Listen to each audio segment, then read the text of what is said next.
Hey guys, we're going to make a pumpkin pie, right? Yeah, and I have my helper here. Mr. Helper Man is gonna help me mix stuff up. You ready? Okay, well let's bring our chair over. And you get to help me mix things up. Come on, bub. Alright, so first we add 2.5 cups of flour. And this is just to make the dough. Then to that, you add 1 tablespoon, yikes, of sugar.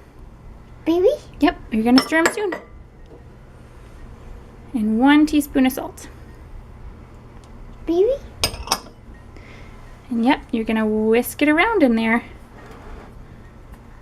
So you wanna whisk until it's thoroughly mixed together.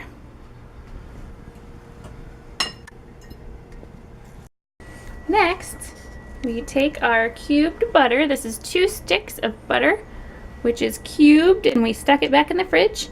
And you put it into your flour mixture.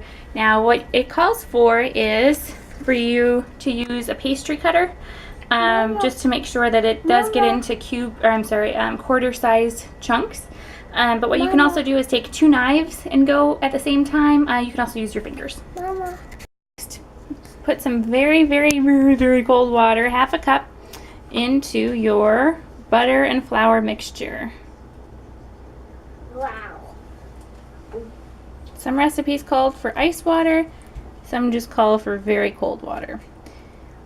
And then what you're going to want to do after that is you're just going to want to combine with a with a rubber spatula, like this one, and you just do it until it gets to be the consistency that it sticks together, it forms a ball. That's what you basically want it to be like.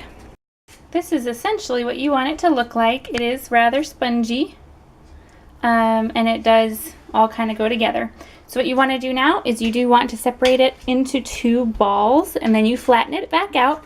So what you'll want to do is you'll just want to make that into 1 big ball, separate into 2 and flatten. Wrap that in plastic wrap and put in the fridge for at least an hour, just because that allows for the water to fully soak into the dough.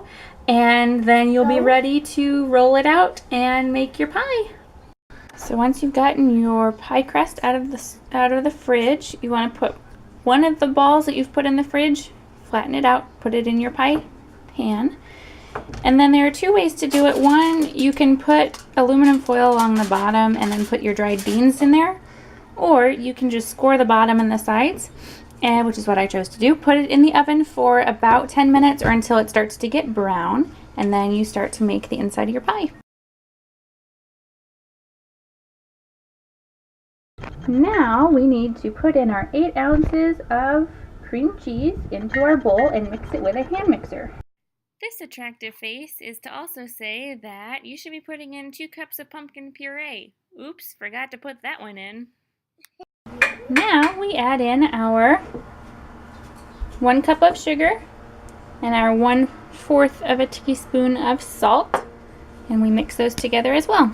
And the last of the ingredients, we want to go ahead and put in our 2 eggs that were slightly beaten combined with 1 egg yolk. So 2 full eggs and 1 just the yolk. Then we go ahead and we put that into a cup of 1/2 and 1/2. And then along with that, we add a 1/4 of a cup of melted butter, and we put all of that into this mixture and beat until combined. Alright, I lied last time. The last actual ingredients are 1 teaspoon of vanilla, and then it also calls for ginger, cinnamon, nutmeg, all those things. So I just got pumpkin pie spice, and I'm doing about, I don't know, as much as I think works. And finally, you put your finished product into your pie crust and you put it in the oven at 350 for about 50 minutes or until the center is set. An easy way to tell if the center is set is if you jiggle it, it doesn't move. Yum! Pumpkin pie time!